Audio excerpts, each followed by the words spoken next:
Chers amis, chers invités, permettez-moi de vous souhaiter une bonne année universitaire, comme c'est une rentrée, et de vous souhaiter la bienvenue à cette conférence, qui est une poursuite, une continuité des bonnes collaborations qu'on a avec l'École d'économie de Paris, et je tiens à remercier ici présent Monsieur le directeur Chaire, avec qui nous travaillons dans une belle complicité. Monsieur le directeur, ce soir c'est une première pour nous. D'abord c'est une première conférence de l'année, donc c'est anodin quelque part, mais c'est une première qu'on reçoit dans ces murs un prix Nobel. C'est un grand honneur pour nous de recevoir une sommité dans la science économique. Je pense qu'on a fait très très haut cette fois, beaucoup plus haut même que la hauteur de notre immeuble. Ça donne l'envergure de l'engagement, donc on n'accepte plus en deçà. Les prochaines fois, il faudra améliorer davantage. Voilà, c'est quelques mots pour vous souhaiter la bienvenue, pour remercier tous les organisateurs pour tout ce qu'ils ont fait, et Sir Deaton d'avoir fait le déplacement spécialement pour ces conférences. Ok, merci beaucoup, Monsieur le Directeur, and welcome all. I must say that I never saw this room as full as it is today. This is really full house, and maybe more than full house. It's a real pleasure and a great honor to welcome Angus Deaton in this room, and as a matter of fact, in the Maison de la Tunisie, but also in the Paris School of Economics. Angus has a very tight schedule here in Paris. He came first for the launch of the translation, the French translation of his book, The Great Escape, on health, wealth, and origins of inequality. This was yesterday. Tomorrow and Sunday, he is in a working group on the measurement of social progress, and he found the time, or he was kind enough to find the time to come here today to talk about a completely different topic, which is about RCTs. So I don't think that there is really any need to introduce formally Angus Deaton. I guess that everybody in this room knows some contribution by Angus to economics, and I hope that many people here know more than one contribution of Angus to economics. I think that without further ado, I will give him the floor to talk about a very important topic. I would like to think that there are so many people here today because of the personality of Angus, but it may be also because of the importance of the topic and the potential controversy that can be built upon that topic after Angus' presentation. The rules of the game, I believe, will be the standard rules for seminars. If you have a clarification question, so please raise 2 hands, and then Angus will answer that question, but be very, very brief. Angus will be talking for a little more than an hour, and there will be time for questions on the substance at the end. So please be obedient of that discipline, and I'll give the floor to Angus. Thank you very much, François. It's a great pleasure to be here. What François didn't tell you is that he and I are probably now joined at the hip. We spent yesterday evening together, we're spending this evening together, and we're going to spend the next 2 days together. And there's no better way to spend your time in Paris than to hang out with François. He misstated the rules a little bit. I'm going to talk for 4.5 hours, and then at the end of that time, I will permit maybe 1 minute of questions. I have almost that many slides, but I will only talk about maybe a small fraction of the paper. I noticed all these people sitting up there. I hope there was a weapons check before you came in here. Some of what I have to say may be a little bit controversial. I also want to acknowledge my co-author, Nancy Cartwright, who's not an economist. She's a very, very interesting lady. She actually is a lady.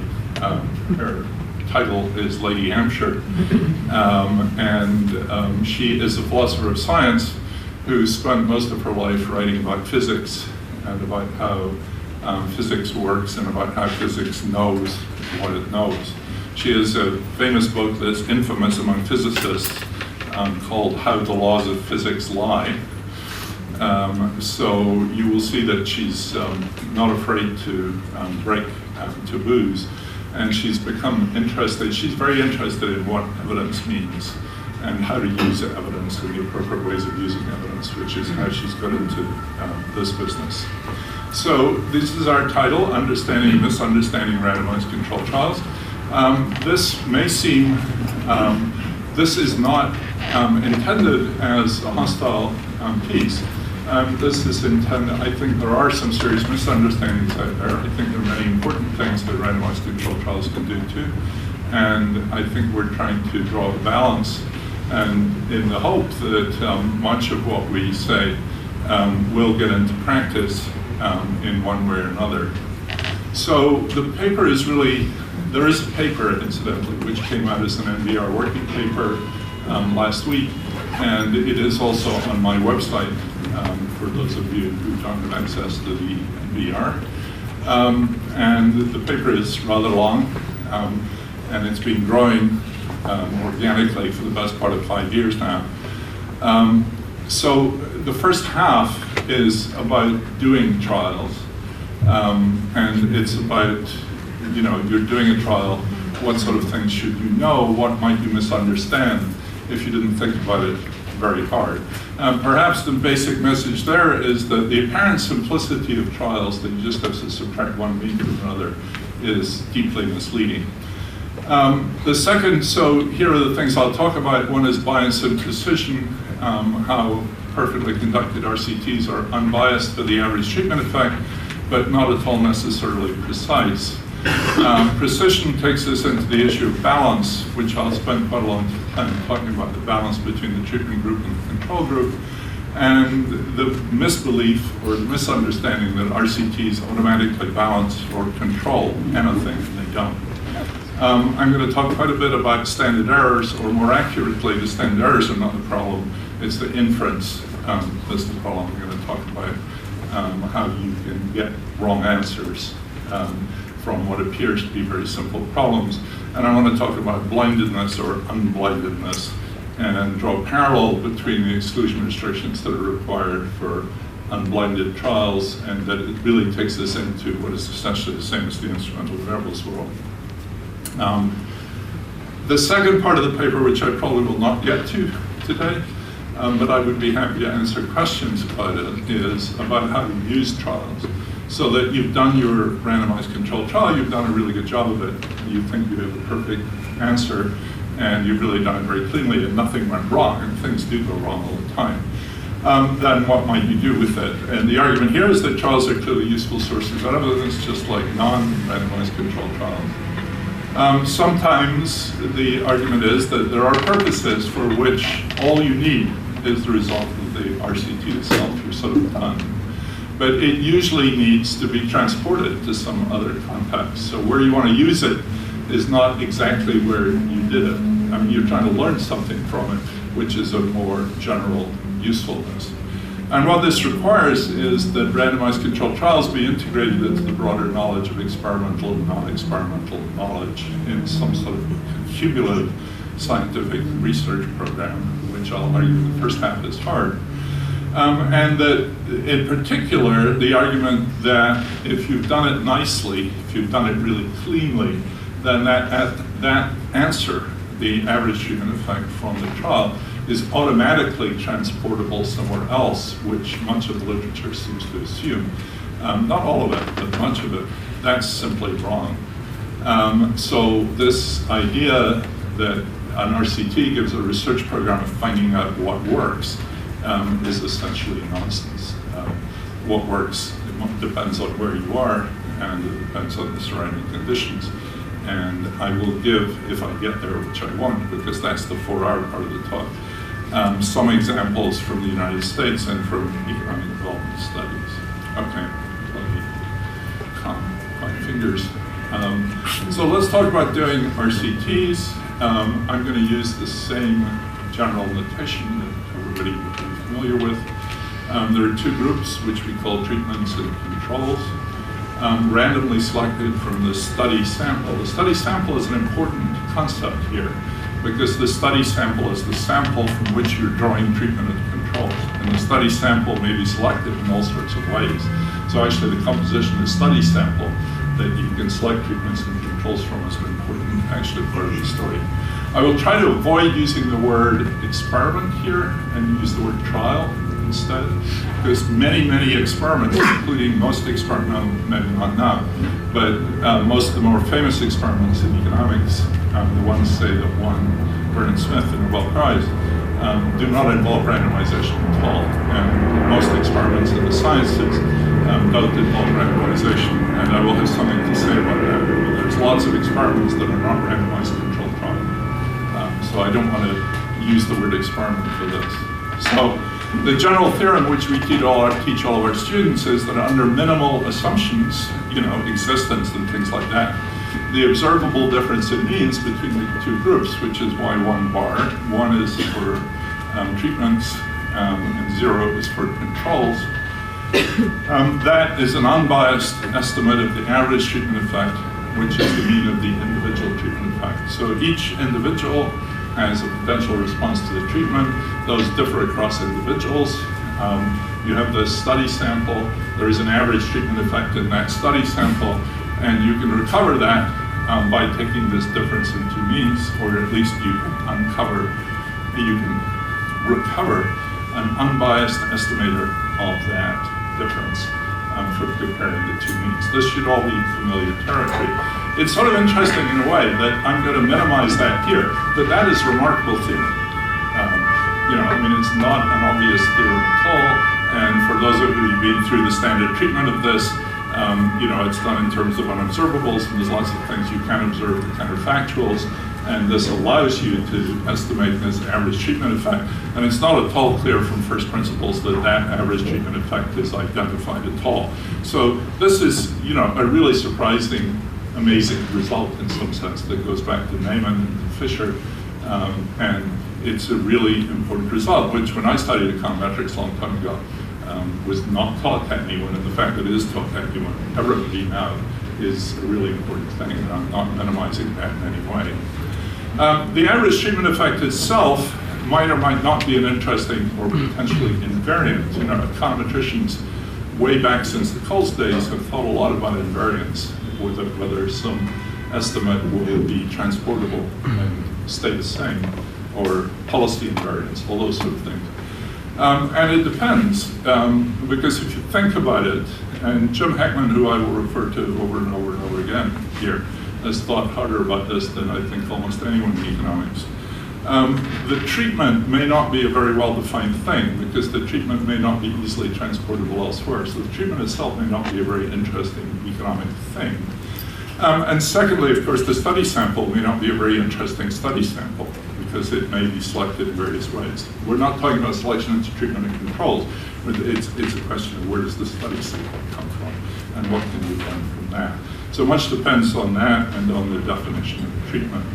So here's some familiar qualifications. I'll put a flag up when I'm going to tell you something that might make you uncomfortable, and you can head for your safe spaces, as we say in America these days. These qualifications should all be familiar. The study sample might be a random sample of some population of interest. So you might be doing an experiment on a random sample of the population, and you're thinking of putting policy into effect in the population, in which case, obviously, the average treatment effect from the study sample will be an unbiased estimator for the relevant population average treatment effect. That's straightforward, but it's actually quite rare. It's quite rare that experiments are done on random samples of the population. So usually it's the case that the study sample is selected in some way, if only because when you're experimenting on humans, you can't force them to be in the experiment. I mean, you sometimes can, because they don't know they're in the experiment. Like Google does this to us all the time, and doesn't require permission to do that. But normally, the study sample is selected somewhere or other. So let's think about what unbiasedness means. And you have to go back to your first statistics course and learn what unbiased means. Unbiasedness is a frequentist concept which refers to the expectation taken over repeated randomizations within the study sample. So what unbiasedness is saying is that, if you did the experiment over and over and over again, and you average the average treatment effect, you would eventually get to the truth. And so, the expectation of that is the true number that you actually want. Now, there's the usual question of, frequentist statistics in general, as to why, when you only have one realization of the trial, you're only going to do this trial once, that unbiasedness is really very relevant for you. There are answers to that question. I put it limited or no relevance, so that's a question. I'm not saying it's of no relevance. Obviously, you prefer unbiasedness to biasedness, but the question is, are you satisfied with unbiasedness? How far does it take you? And so that question should be on the table. The last thing that's familiar is that unbiasedness proof requires you to switch the law of iterated expectations is involved. So you've got to be able to take the expectation of the mean and reverse it and do the mean of the expectation. That only works for linear operators. And so what's happening here is you can get this unbiased estimator of the mean, but you cannot recover from a randomized controlled trial the median treatment effect or the 20th percentile treatment effect, or let alone the whole distribution of treatment effects. All you can actually get out of this is the mean. That's going to present various problems along the way.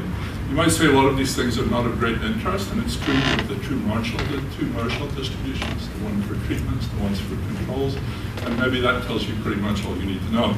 But there are interesting cases like, whether people benefit from the policy or not, which cannot be recovered from a randomized controlled trial. So it certainly gives you something. This is, one of the themes that will come up a lot in what I'm talking about, is we're sort of trying to be as non-parametric as possible. We want to make very, very few assumptions, which is one of the great strengths of randomized controlled trials.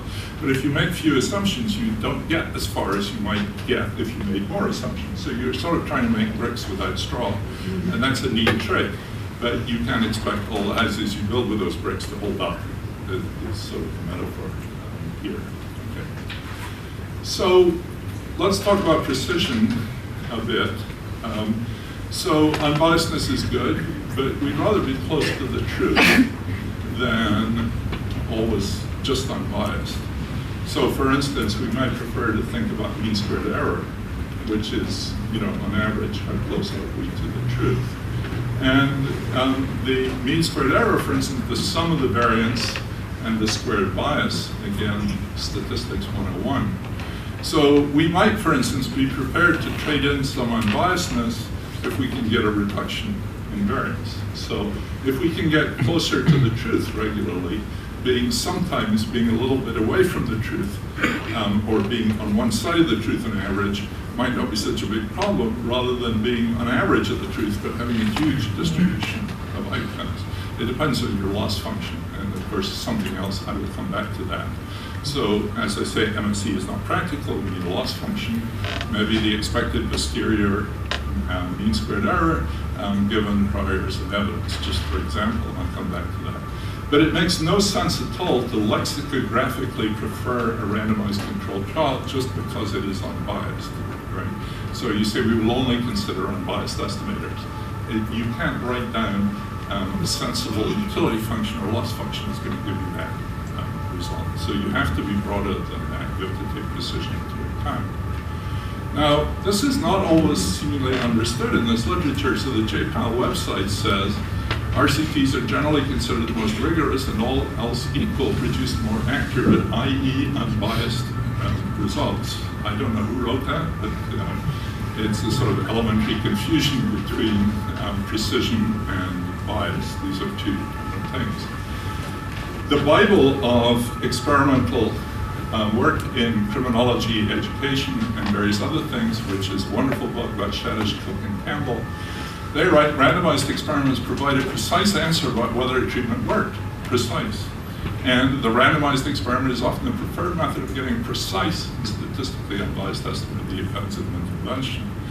When I read that appears about 3/4 of the way through the book. And I worked my way through the book and learned a ton, and then I come to this extraordinary statement.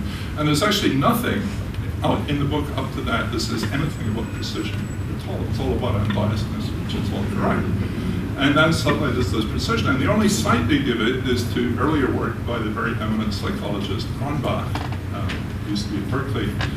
And I went back to Cronbach and read those early texts, and Cronbach says exactly the opposite. Cronbach makes a big song and dance about unbiasedness by itself is pretty close to useless, and you actually get much more precision. And for any of you who have not read it, go home tonight and Google Kendall's Hiawatha Designs an Experiment. This is a pastiche poem by Morris Kendall, exactly, ripping off and pretending to be, the Hiawatha, Longfellow's Hiawatha. And what it does is has this long poem about, I'll come in a minute, about how Hiawatha wants to insist on unbiasedness, and eventually is banished for the tribe and sent to go off by himself because he's never actually killed anything. And the tribe doesn't want him to waste any more arrows. Yeah? The sentence is requesting the first one, for instance, but is it the case that RCTs have promoted power computations much more than used to be the case? Now you don't conduct an empirical study, even on non-experimental data, before checking that you have sufficient power, which is something we were not doing before. Am I wrong? So, no, that might be right. It's just that sentence is wrong. Okay, that's all. But the awareness of the need of getting good precision, I think, is part of the toolkit of RCT. Yeah, maybe. Our computation is just like that, right? Yeah, but what I'll quote in a minute is that RCTs are actually inefficient in general. You actually never want to run if all you're concerned about is precision. So there's a lot of, I think a lot of people are just confused as to the difference between bias and precision. And that's what I'm trying to point out here. And it's very interesting that through the editions of, I'd like to go through all the editions of Shadish, Cook, and Campbell and find out where this happened, because it's clear that people didn't believe this 30 years ago, and they've now come to believe it. And I think this is actually important, because I think in the medical sciences too, and in medical RCTs, the word bias is being used to mean it's true. So it's even worse than that. And I'm not sure people know what unbiased is.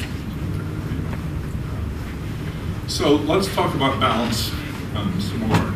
So a useful way to think about this, and I find this thing very helpful, is what you might call the all-cause model. And yi is the outcome. Ti is the treatment, which is 1 and 0 in this simple case. Beta I is the treatment effect for outcome for individual I, unit I.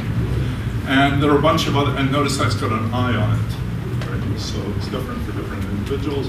And in particular, beta I could be a function of all sorts of other variables. It could vary with other variables. And then there's a bunch of other causes. There are capital J of them, and they're denoted X here. Xij is the value of the jth cause for individual I, and those have coefficients on them, gamma j. I don't need to put an I on the gamma j, because if they vary over individuals, I just add more causes. So those are to represent the other causes here. The only real restriction in here is the linearity, which enables me to play tricks that I wouldn't otherwise be able to play. So they're capital J causes, most of which are unknown or unobservable, and I've said we don't need an I. So we construct treatment and control groups, and I put in red here, not necessarily randomly. So construct them in any way you like, right? And I want to get to randomness in a minute, but I want to consider just splitting them up, and we're going to take the differences between these two groups. And so the difference in mean between y1 and y0 is the average treatment effect plus a term that you don't want, right?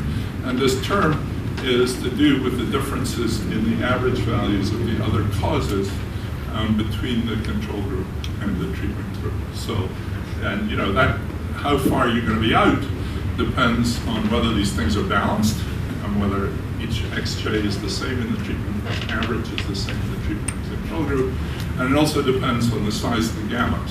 So, if there's a really important cause out there that you don't know about, there's a big gamma on it. That's different from there's some cause out there that really doesn't affect anything. very much. Yeah. Wouldn't it be measurement error? The measurement error could just be a cause. These are unobservable. I don't care whether observable or not. So it'd be you can't balance measurement error.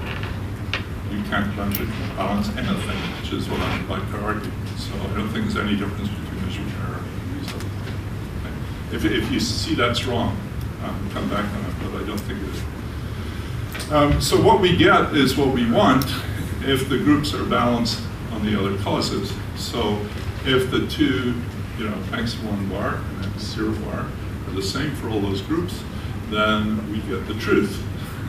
If it's perfectly balanced, that last term is 0, and we've got a big bar, which is what we really like.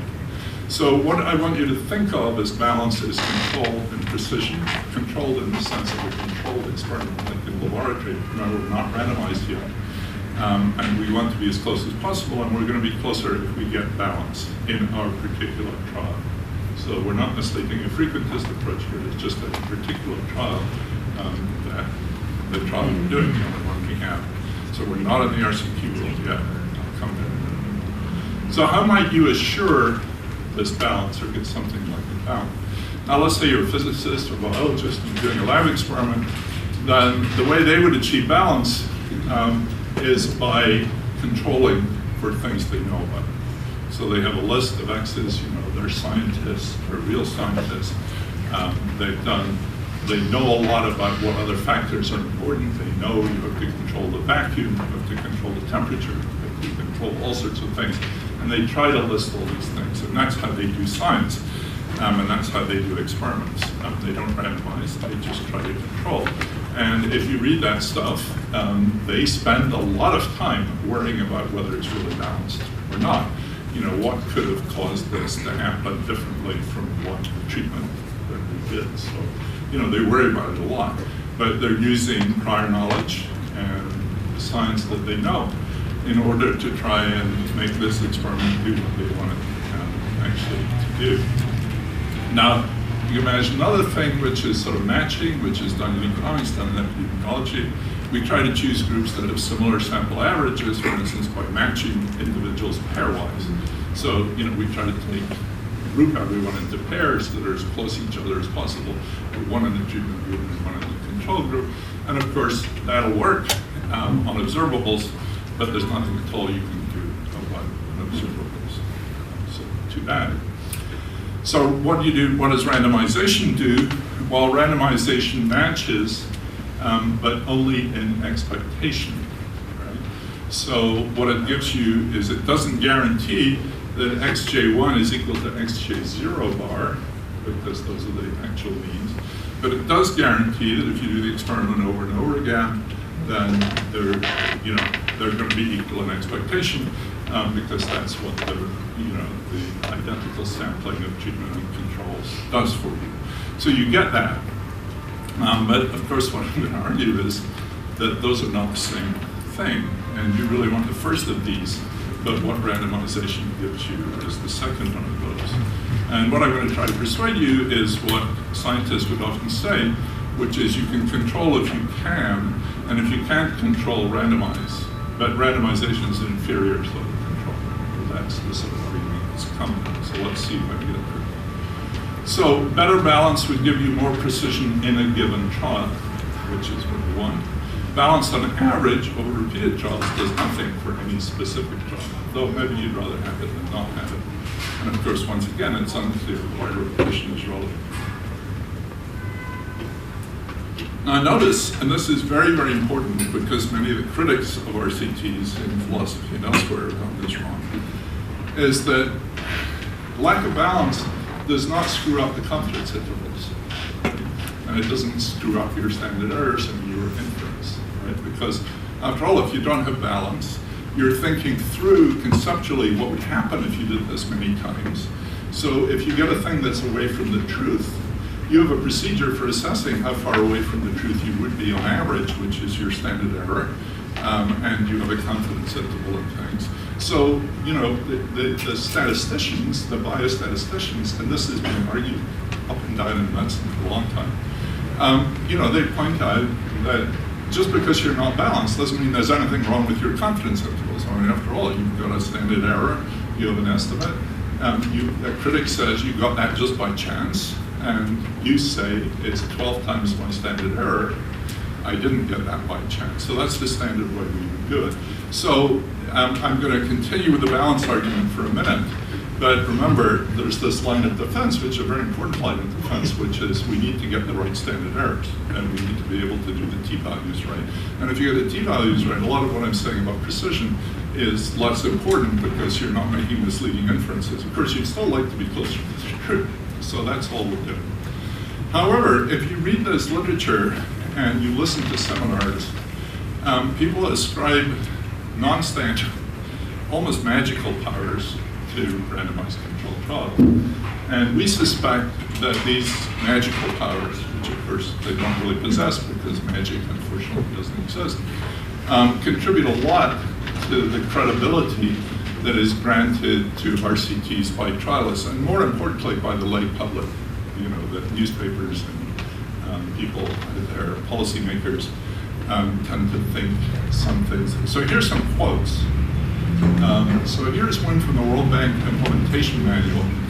It says, we can be very confident that our estimated average impact, given us the difference between outcome under treatment, mean outcome of the randomly assigned treatment group, and our estimate of the counterfactual, the mean outcome of the randomly assigned comparison group, constitute the true impact of the program. Since by construction we have eliminated all observed and unobserved factors that might otherwise plausibly explain the difference in outcomes. Maybe François' name appears on the front of this podium. It's gone. It's gone. This statement is completely wrong. I mean, it's just not true at all. You can eliminate all these unobservable things because it's like saying, that's saying all the x's are equal to one another pairwise, and that's just not true. Here's another statement by someone I'm a great admirer of, John List, one of the best experimental economists. He says, complications that are difficult to understand and control represent key reasons to conduct experiments, not a point of skepticism. This is because randomization acts as an instrumental variable, balancing unobservables across control and treatment groups. It's not true either. Here's Dean Carlin. As in medical trials, we isolate the impact of an intervention by randomly assigning subjects to treatments and control groups. That makes it so that all those other factors which could influence the outcome are present in treatment and control, and thus any difference in outcome can be confidently attributed to the intervention. That's not true either. And just one from medicine, so I'm just not picking on economists. This is Peter Kramer in his magnificent new book. He's the author of a famous book called Listening to Prozac. He's a very eminent psychiatrist. He spent a lot of time interpreting randomized controlled trials in a very interesting and useful way. He says the beauty of the randomized trial is that the researcher does not need to understand all the factors that influence outcomes. Say that an undiscovered genetic variation makes some people unresponsive to medication. The randomizing process will ensure, or make it highly probable, little escape velocity, that the arms of the trial contain equal numbers of subjects with that variation. The result will be a fair test. That statement is not true either. There's absolutely nothing of the sort. And he's a critic of RCTs. So, you know, I mean, he's giving, he would like to know the truth, but he's giving away much more than I think he needs to do. And then I could have lots of quotes, this mostly from newspapers, which is you go all the way. We know it is true because we did a randomized controlled trial. I could give lots of quotes of that, but I don't want to embarrass the people. Let me give you just an example of an unknown confinder. Let's say it's present in fraction P of the population. So you have N treatments and N controls. The difference in the fraction with confinder has mean 0. Because, you know, this is between the treatment and control group, and variance 1 over NP, 1 minus P, the usual formula.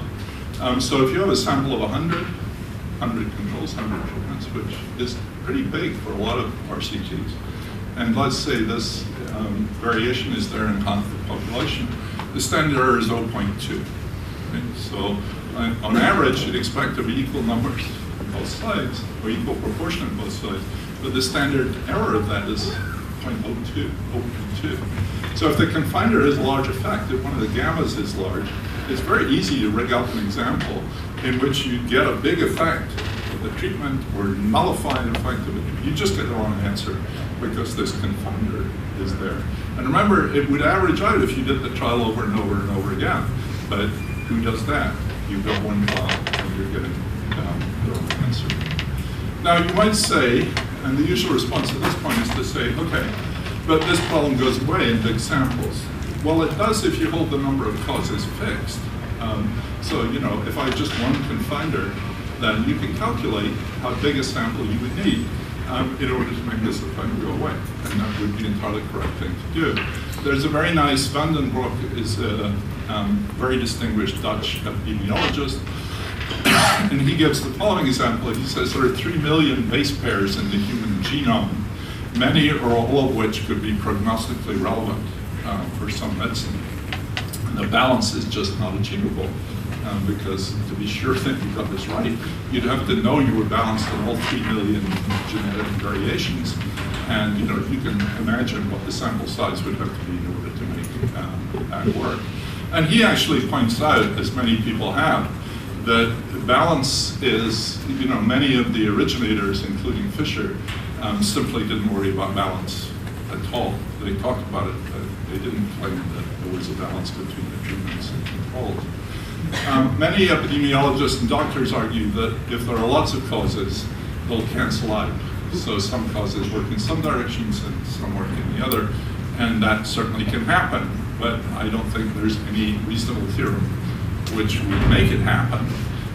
In fact, it's very easy to imagine there's only one cause you don't know about, and that's a big one, and if it's not balanced, you're finished, and you're going to get a wrong answer. So if you're being uncomfortable here, don't worry, there's still the standard error defense, right? Because, you know, you should be able to pick up these variations in the standard error and therefore keep them. It's interesting that Don Rubin in one of these papers quotes Ronald Fisher with the following warning. This is what Fisher wrote: most experimenters on carrying out a random assignment will be shocked to find out how far from equally plots describe themselves. He's talking about agricultural trials that you go to a field divided up into plots, and you do this random assignment. It looks nothing like random. You know, they're all on one side of the field, or they're all on the other side of the field, or they're all in a straight line, or some ridiculous thing. It reminds me of, you know, Apple on its iPod had to break the randomization algorithm because people kept complaining that their favorite tunes would repeat. And, you know, they said, well, that can't possibly be random. So Apple actually changed the code, so your favorite song did not repeat after itself as a basket. Okay, so you might say, well, isn't this why people do the balance test? And usually the first thing in the paper is a test for balance. You look at the controls, you look at the experimentals, and you have some things that you do observe, some covariates, and you know, almost all RCT papers start with this table, and it gives you the averages of all these variables and treatments and controls. I didn't say the first thing. This is the Fisher thing, which was once again. And there's the question as to what you're going to do if it's clear the experiment is going to fail. There was a famous study in the US where they do studies all around the country, and that all the studies were in North Carolina, you know, or you do random samples for India and turns out they're all in Carolina or something. You'd be crazy to go on with the experiment because it's clear that no one's ever going to believe the results when it comes out. On the other hand, you don't want to mess with it because you're messing with the randomization. So people do routinely test, and I throughout the paper I use this recent Banerjee et al. What's it called? Escape from Poverty paper. Anyway, paper in Science last year, and that's one of the best practice papers in the field, I think. Really, very, very well executed. And so what they do is they test for balance. So you look at these two columns, and you have p-value for the differences, and you say, do they match or not? And if they don't match, you do something, like you re-randomize or something else. But if you think about what the balance test tests, the balance test is the null is that the two means the mu ones, not the y ones, sorry, not the x ones, but the means of the x ones are the same against the null, the alternative that they're not the same. Well, the reason that these balance tests usually pass is because that is true by construction. It sort of has to pass, and if it doesn't pass, it's because something's gone wrong. And the reason, of course, is because the x's are randomly drawn from the same population in the controls as they are in the treatments. And their means by construction, unless your random number generator is broken, are going to be the same. So you might say, well, why does anyone ever fail this test? Well, because testing is hard, and there's multiple hypothesis comparisons, and you're doing 12 or 15 or 20 things at the same time, and quite often you fail, but mostly they don't fail. And they don't fail because they're true. It's true. If you properly randomize, these means are the same in the two groups. Now, of course, it could be that your advice is screwed up. And there's a very deep debate in philosophy and elsewhere about what randomization means. If your random number generator is broken, or you're doing something silly like rolling dice or pulling cards out of a deck of cards or something, then you could easily screw up the randomization, and that could be what's wrong. It's also true that people may systematically break their assignment. So you're put in a control group and you decide you'd rather be treated. And that's a big problem in most randomized control trials. So you could, the balance test would tell you that these people are selected in some way. That means the different sorts of people. But that's not usually how it's testing. But the way people think of the thing is testing the randomization. And it's not useful for that. What's his name? Guido Mbens, for instance, and various other people have suggested alternative tests, which actually the model known as D-squared statistic or something, which actually just looks at how far these numbers are apart. And if those numbers are apart, then you really do want to be worried. And this test is not giving you the information you want to know whether your randomized control trial is likely to be precise or not. So there's no reason whatsoever to use the balance test, this balance test, as a filter for re-randomization. And what we'd like to do, of course, is make sure we're balanced on important covariance. And that involves, of course, prior knowledge and trying to get these things really nailed. You can, of course, stratify. You can do various things that make this thing better. You have to use your knowledge of how the world works if you hope to get reasonably precise estimates. Now, of course, we're really cooking because that is always the secret to precision.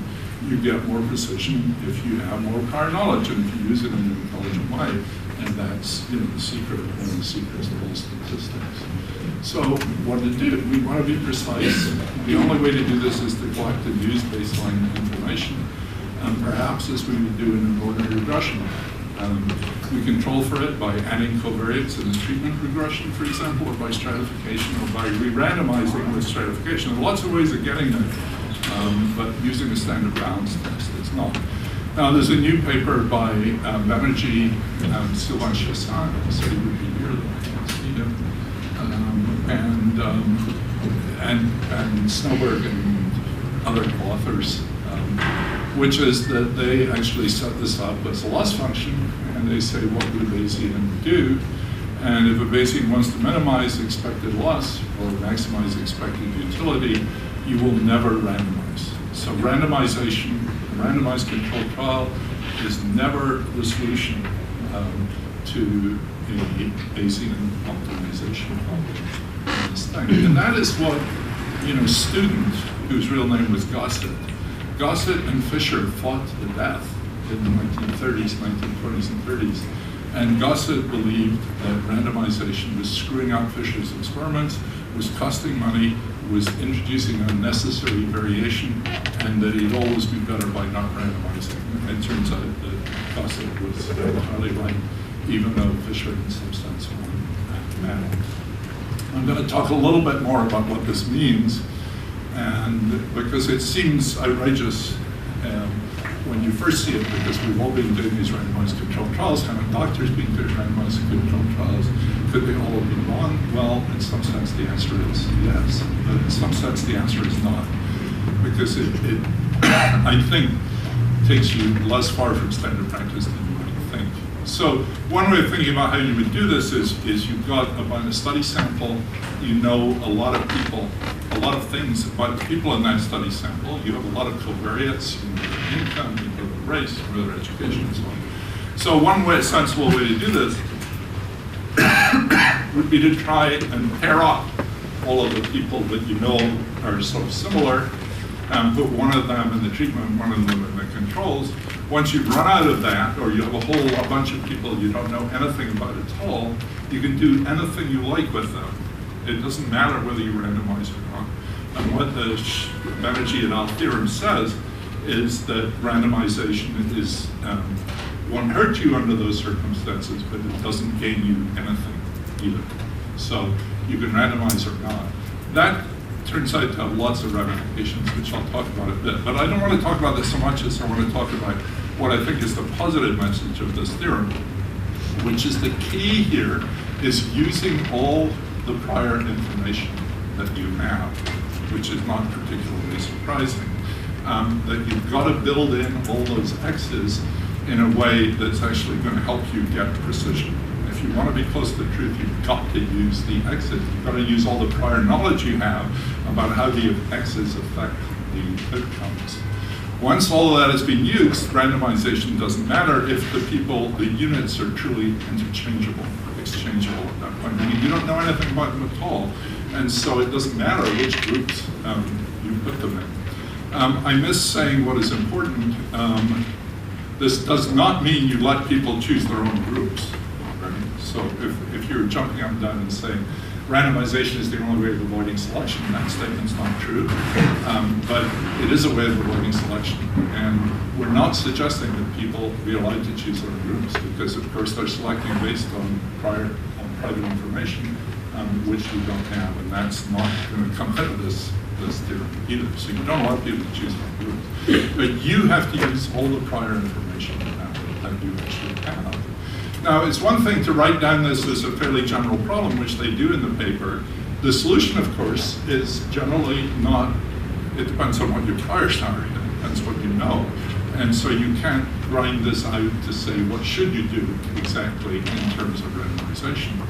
But one thing that's of great interest to me and to Nancy is that Nancy and I, over the years, have argued for what philosophers call the hypothetico-deductive method. The hypothetico-deductive method is just saying, okay, you have a theory here, work the theory to the point where it says, if you do this, that will happen. Hopefully that will be a surprising and directly testable outcome. And then you go and look at the data and see what it's done. And the examples that Banerjee and I'll give in the paper are those sort of examples. They say you have a lot of prior information, and you can figure out that if you have someone with exactly this characteristics, you want to put them in the treatment group, and that will give you a huge amount.